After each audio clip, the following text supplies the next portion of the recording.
Hello and welcome to Sunday Politics. The politicians are back at work, but limited funding means there's as much focus on what the executive can or cannot do as there is on what it actually does. The budget struggles of schools are in the spotlight this week.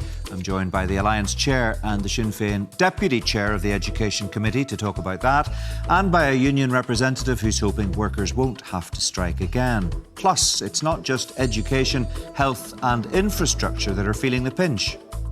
The Fiscal Commission agrees that justice has been the big loser in the system. We are the only department in the last 4 or 5 years that has actually seen a decrease in our funding. Also today, the latest in our series highlighting those on the front line offering support to those most in need. We have referrals coming in every day from social services, from GPs, and with our services being reduced, then we're going to have to start saying no. And joining me to share his thoughts on what we're discussing, Sam McBride from the Belfast Telegraph and Sunday Independent.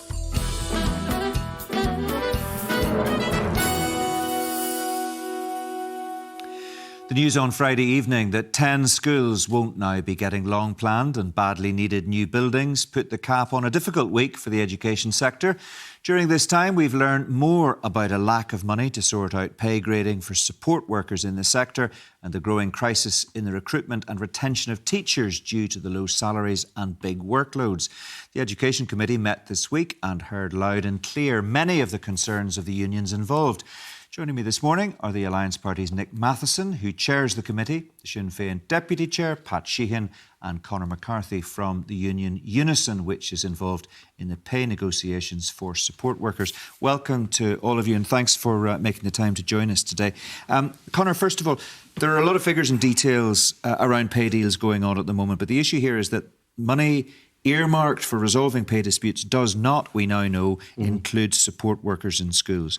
And what do you say needs to happen to sort that issue out? Well, obviously we were disappointed to hear that that wasn't in the pay envelope. However, we recognise the fact that that pay envelope was for those workers who have yet to receive the cost of living increase. However, we're encouraged by the Minister's statements on the 20th of February stating that he would be seeking additional funds through the budgetary round in regards to 24-25 to get the money to reform the proper pay and grading system that's badly needed. That has been in the Department of Education for many years now to be put in place. So we, Unison, will be lobbying strongly over the next few weeks to ensure that our local political representatives support that funding and support the Minister in trying to achieve that funding through that monetary round to fund the pay and grading system. OK, do you think that will happen? I mean, it's one thing hoping it's going to happen. Do you think it actually can be delivered? Well, it can be delivered with the political will to deliver it. And if the politicians are serious about reform in education, then it needs to be done, because reform can't happen unless you stabilise the bottom. And for far too long, our members within the pay and grading system, within the support staff, have been left out. Just this week I was speaking to support staff, speaking to supervisors within that category who are just a couple of pence more an hour than those they supervise. We've got classroom assistants still waiting over 5 years to get to the top of their grade. So there's a significant amount of work to be done in that in regards to reforming that pay and grading structure to make it more attractive for staff to actually come in and join that particular profession, but also for the long-term sustainability of that workforce. Nick Matheson, that sounds like a bit of a challenge from Conor McCarthy there to the politicians to actually sit down and work out a solution to this. Can a solution be found? It is a challenge, and quite rightly. I think the issues around support staff and non-teaching staff in the education system have rightly had a spotlight cast on them in recent weeks. Alliance have been aware for some time that it was looking highly unlikely that this pay and grading review was going to be in scope for the pay settlement negotiations that are now, that money has been released for. But this issue cannot be put to the side. Our education system doesn't function without these staff. I think the industrial action that's been running has really highlighted that. Special schools simply not able to open if these staff are not on the ground delivering the work. So I think it's a challenge that we have to be up to, because the workers in this situation deserve fair pay and fair terms and conditions. But most importantly, children and young people, particularly those with special educational needs, they have a right to expect the very best educational system to serve them. And if we don't get this right, we can't deliver that. OK, but here's the challenge. We know that there are funding pressures in every Stormont department. If politicians accept the argument that's been put forward by Conor McCarthy today that the money needs to be found, that will mean that other ministers are prepared in the next monitoring round to sit down and look at where they can spare a bit of cash to go into the education pot to meet this demand. Now, do you think all the politicians are prepared to do that? I think this mandate is going to be characterised by the pressures that are coming to bear on all the executive departments and about how far the executive can work together collectively to strategically deal with those. I think the challenge that I see coming forward is that this is about early intervention. So actually investing in these staff will help create a system where we can actually identify needs early in the system with some of our children with special educational needs and put the right measures in. If we don't do that, I think we look at then late intervention spend further down the line, particularly in the space of special educational needs. If we want to deliver good special educational needs provision, we have to invest in that workforce. So I hope that the executive will be able to collectively find a solution to this and deliver this. OK, can I just bring Pat Sheehan? I'll come back to you in a second, Conor, to get your reaction to what the politicians say. But so you've heard the Union's case, you've heard what Nick Matheson, the chair of your committee, reckons. As the deputy chair and as a Sinn Féin representative, are you, is the glass half full or is the glass half empty? Well, I think, first of all, both Conor and Nick have highlighted how important the support workers are in the education system. Without their cooperation, the system can't operate. And Nick has highlighted how important it is in special schools in particular. Now, I suppose we have to go back to the issue of the underfunding here for many years. We've faced 12 or 13 years of Tory austerity. And the British government in the talks before Christmas conceded that there has been underfunding here. So that needs, the issue of underfunding needs to be resolved, as a matter of priority. But the other issue is that the business case for the pay and grading review is currently back with the Department of Education. It had previously gone to the Department of Finance. Apparently they weren't satisfied with the business case and it went back. And it's up to the Education Department now to work on that as soon as possible and get their ducks in a row and get it up to the Department of Finance. And I'm confident that the Minister of Finance will look at it very positively when she gets it.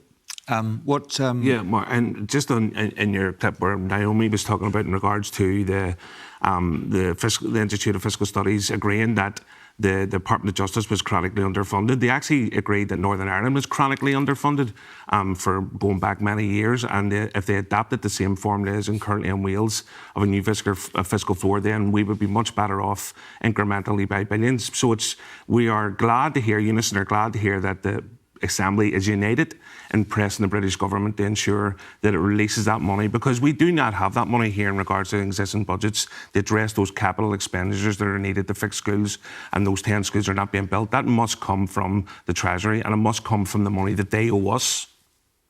Well, what do you make of the fact that the politicians, for whatever reason, didn't seem to know that this particular pay settlement was part of what was put on the table? 688 million was offered by the UK government to sort out those outstanding public sector pay issues. But then we discover that this particular element isn't included. And we're going to come on to talk about school buildings. Something very similar happened there with 150 million. Yeah. Have you been wondering precisely what they were looking at, or how thorough they were in their analysis of what was put on the table by the government? Well, as I say, we're disappointed that in this pay envelope that there wasn't the money released to resolve the issue around the pay and grading. However, the Minister's statement on the 20th of February stated that he was going to go and get the pay and grading money from the budgetary round, but however, we would expect all the politicians here to ensure that the Minister is able to get that money to undertake that reform that he said that he wanted to do and wanted to get out of that particular monetary round that's happening in April. Yeah. If I could come in there, Alliance have not been behind the curve on this. We made a very clear public press statement in January. So, we could see that this was coming, that this pay and grading review was not going to be included. We've met with unions in this regard. We have written to both Finance, Education and indeed Northern Ireland office on this very point. So we knew this was a risk, but we're very, very clear that it needs to be delivered, and there can be no further delay. Because this pay and grading review, it landed with the Education Department in February 2023 after a lot of back and forth between unions and the EA. And the Education failed to get that to the Finance Minister until December 2023. the guts of a year. We can't operate on these kind of timescales, and the Education Minister needs to take seriously this challenge, and we don't have time on our side here. Yeah, and the issue, I mean, people watching this will remember very well that all of the party leaders and many of our Stormont politicians were on the picket line supporting teachers and education workers during recent strike action. So people will expect action now. Those were the words. Now is the time to deliver on action. Absolutely. People expect action. I mean, it's clear that the support workers in the education system have been undervalued for many years, and that needs to change. They need to be valued and they need to get fair pay. But the difficulty here is that funding can't be allocated without a proper business case. That business case hasn't been finalised yet. When it is finalised, the Minister for Education can then make a bid to the Finance Minister. And as I said earlier, I'm confident that she will look at that very positively. On the issue of reform within the education system, you heard evidence from a number of witnesses during your sitting during the week, and it was clear just how complex that situation is. Were you surprised at the stories that you were hearing, or did you realise it was that challenging? Not at all. We weren't surprised at all. We have been hearing that from the unions and from the people within the education sector itself. I mean, there are a broad range of issues that need to be dealt with. Special educational needs, for example. I mean, crisis management has taken the place of the operation of statutory functions within the EA and the department. Educational underachievement. We have the longest tail of educational underachievement here on these islands. The recent report research released by the Economic and Social Research Institute did a comparative study of the systems north and south. We have far more young people leaving school without qualifications here in the north, and far fewer going on to third level education. So all of those issues need to be addressed. Nick Matheson, we've got two issues here side by side today, haven't we? We've got pay issues, which we've talked about a bit, and now we're talking about reform of how we do education. And that is a very knotty, very tangled mess, many people will say. You might be able to ask London to help on the money front, but actually our politicians in Northern Ireland need to sort out the tangle that we've got ourselves into.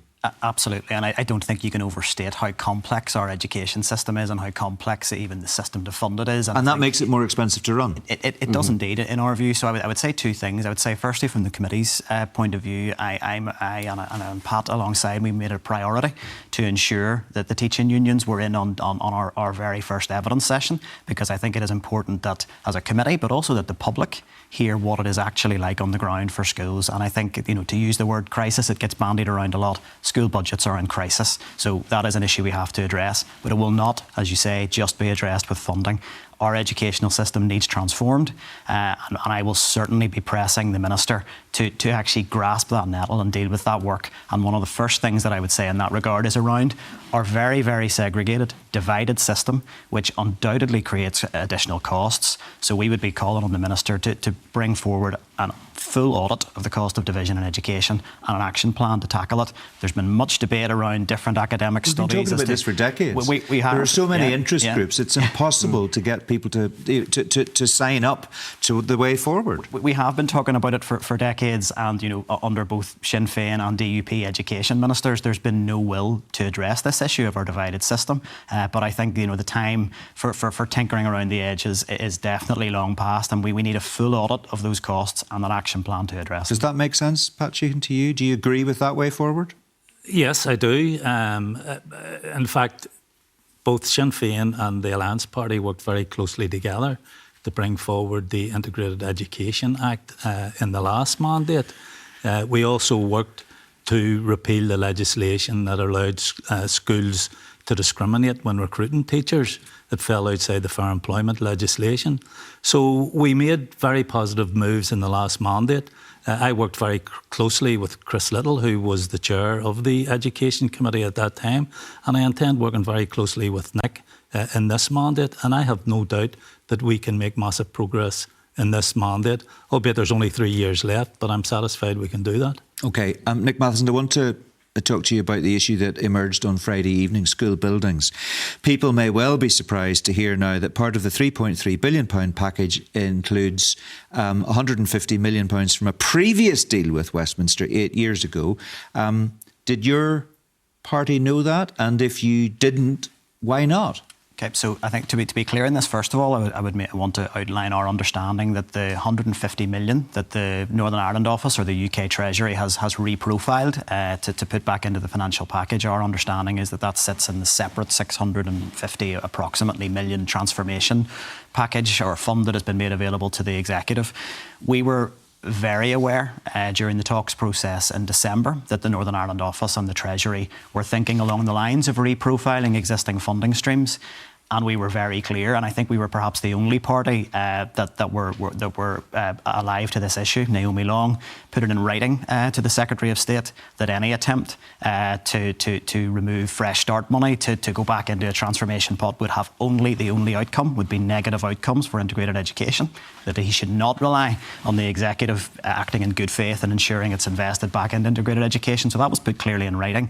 I also have a meeting request in with the Finance Minister because I was aware that Fresh Start money was potentially at risk, and indeed I put a priority written question into the Minister on this very question last week, which I suspect has precipitated this announcement coming out when he realised that he had to actually communicate this information to schools.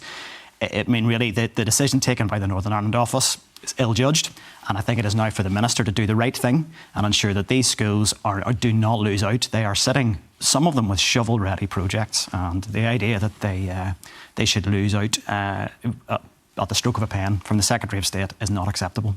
Just finally, Conor McCarthy, that's one issue that we've been talking about, but we have talked about the way in which politicians have actually dealt with this issue in the past. Do you have confidence that whether it's a pay problem for teachers, whether it's pay grading that we talked about at the beginning of this interview, or whether it's school buildings, that the politicians have the wherewithal to actually find solutions? Yeah, I do. We've got a lot of faith in our local politicians, much more faith than we would have in a direct royal minister.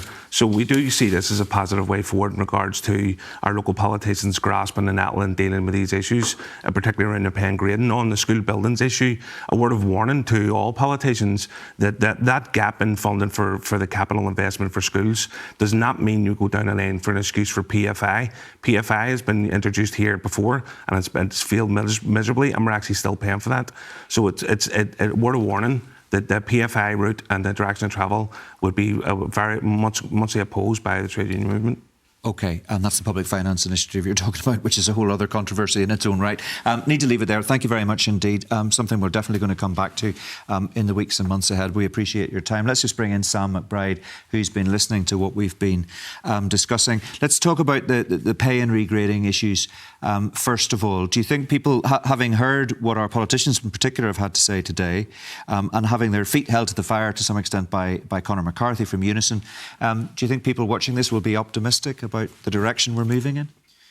I think some people watching this, especially people who maybe dip in and out of politics, don't follow it in its minute detail, will be a bit confused because for a couple of years, certainly for the last year, they have been told, get Stormont back and this stuff ultimately will be sorted pretty quickly. The money's sitting there, it will be given to the people who need it, and that will fix public services. That doesn't seem to be happening as straightforwardly as lots of people anticipated. TransLink going on strike this week, school staff still in action short of a strike, doctors going on strike. Now, those might be resolved, but fundamentally, there isn't enough money to go round. It's clear the parties went back into Stormont. They didn't have the money tied down. They did that before. They've done it again. They don't have much leverage here, and they are saying they want to spend a lot of money, some of that very necessary, but they're not willing to raise money. And the Treasury's heart has been hardened to that sort of a plea from Stormont. They've seen it squandered before.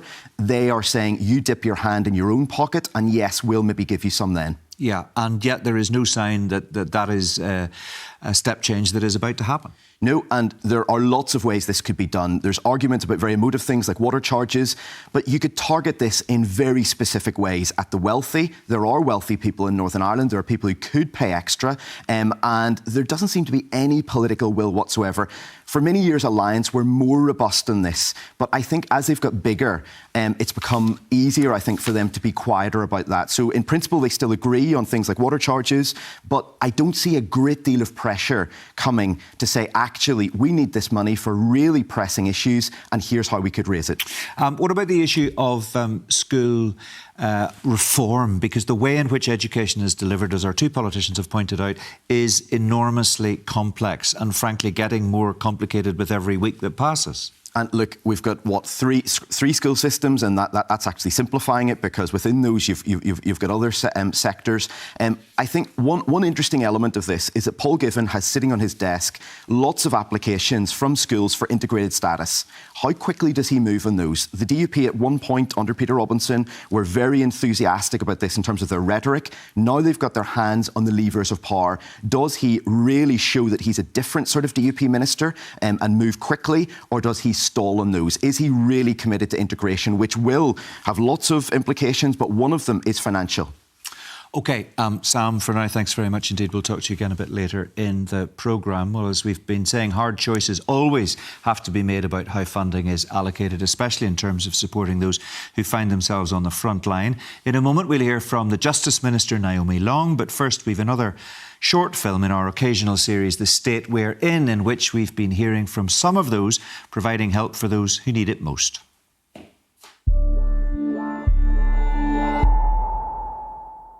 My name is Catherine Barr and I am the Centre Director of Women's Centre Derry. Women's Centre Derry is an organisation that has been running for over 40 years within the city centre. We provide a range of services to women, including education and employment, wellbeing and mental health, parent support. We offer child development programmes. We have an on-site creche for children aged 8 weeks to 4 years to enable access for women to engage in programmes. Poverty is a big thing at the minute, and obviously it's impacted by the cost of living. So we have many parents that are struggling to heat, put out electricity, to provide food on the table for their children. We have parents that are coming in that are rationing baby food, that don't have cots or prams. It's too much expense. We have had our funding cut, and this has impacted our centre as we've had a reduction in staff, a reduction in services, but also the increase of the need of people coming through the door has increased. So we're continuing to provide a service by using shorter term funding, smaller pots of funding. We've staff doing additional hours that they're not getting paid for. We have referrals coming in every day from social services, from GPs, and with our services being reduced, then we're going to have to start saying no. My message to the politicians would be to start working together, start listening to the organisations on the ground and the feedback that's getting reported back, start dealing with the devastation that we're seeing.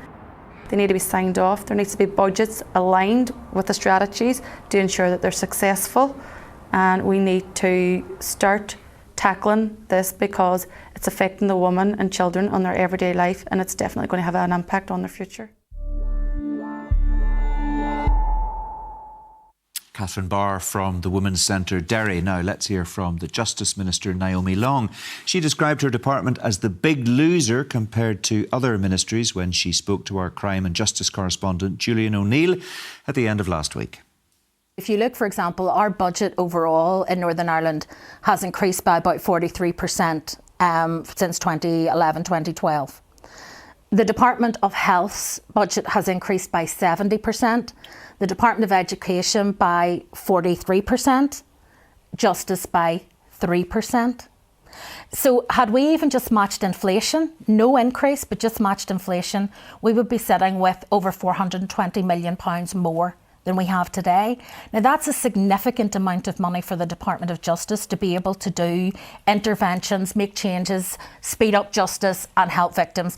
And so I think that the immediacy of the problems in places like health and education are really apparent to the public, but sometimes they're less aware of what it will feel like if the justice system isn't properly funded, because most of us hope we will never be a victim of crime or accused of a crime.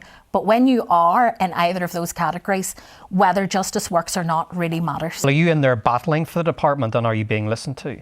Well, I am in there battling, and I think we are being listened to, and I think the fact that in the most recent budget settlement we saw a slight uplift and a slight increase in the money that was awarded to the department, which will cover our deficit for the current year, is an indication that we are winning that argument. I think that the problem for the executive is that we're heading towards a cliff edge. The £3.3 billion that we got from the UK government comes with significant strings attached, and we need to work through what that's going to look like in terms of our outturn. But we're in a difficult place, and I'm not the only minister in a difficult place. I would simply argue that if you look at the Fiscal Commission's assessment of the main departments, this isn't just another minister saying, please give me some more. The Fiscal Commission agrees that justice has been the big loser in the system. We are the only department in the last kind of 4 or 5 years that has actually seen a decrease in our funding, and that's significant. Naomi Long there talking to Julian O'Neill. Sam, a lot of numbers there. What did you make of them? I think people are going to be getting bored, if you like, over the next few years of hearing this over and over and over again. And that's not a criticism of what Naomi Long said there, because she's right. Her department does need more money. But every minister has got a very coherent, credible case to say they need serious funding. I mean, look at potholes in the roads, look at health, look at almost no matter where you look, there's a massive problem. And it all comes down to money. Now, then there's the argument about how that money is spent, where the priorities are, all of that sort of stuff, how much revenue's raised. But fundamentally, right now, they need more money. And the difficulty is that going to force the executive together in terms of working more collaboratively, or is it going to force them apart? Ministers fighting their own corner and saying, I'm not giving up anything because I need it more than you. Yeah, and that's exactly the point. And if you put what Naomi Long has just said there in the context of the first half of this programme about education, we were saying if all of those education boxes are going to be ticked, and there's a lot of public demand for that to be the case, others, like Naomi Long, are going to have to give something in return. But they want something from education maybe themselves. Of course, and half the budget roughly goes to health, and all these parties say health is their number one priority. So it needs more. I mean, you know, there are lots and lots of issues here where I think ultimately this comes down to mature politics, and are these people capable of that? Yeah, and so the question is, does it come down to London not delivering and London needing to do more, or is it about the way in which our politicians do their job most effectively? Look, there are lots of criticisms of how the Secretary of State has handled this. However, I think the basic premise that the Treasury says to Stormont, you'll get billions of pounds of extra funding, but you need to raise some extra locally. That's reasonable. I mean, it's a very small proportion they're asking to be raised here. If Stormont can't do that at this point for this enormous pot of gold, well, when will they ever do it? Just briefly, one other subject that you have written about. Naomi Long, not in that interview, but talking to our colleagues on Good Morning Ulster, recently talked about abuse suspects and the issue about them not being able to be named even after death. You've followed it closely. Where do you think we are with that? Well, we are challenging it as the Belfast Telegraph. The Irish News have joined us in that. We're in the High Court quite soon to put that before a judge. He will rule on that. But I think that ultimately Stormont can do the right thing here. This is bad law. It's hurting abuse victims. It's absurd to say that it is somehow a criminal offence to say that Jimmy Savile was a paedophile. This needs to be fixed, and Stormont needs to hold its hands up and say, look, for the best of reasons, we made a mistake. OK, all right. Thank you very much indeed for that, Sam. The Minister takes a different view, of course, and says the courts can deal with it as they're currently constituted. It's a debate that will continue. That's it for today. Just a reminder that you can catch up with Sunday Politics and The View on the iPlayer, and the latest edition of Red Lines is now available on BBC Sounds or wherever you get your podcasts. I'm back on Thursday, of course, with The View at 10:40 on BBC One. But for now, from all of us, bye-bye.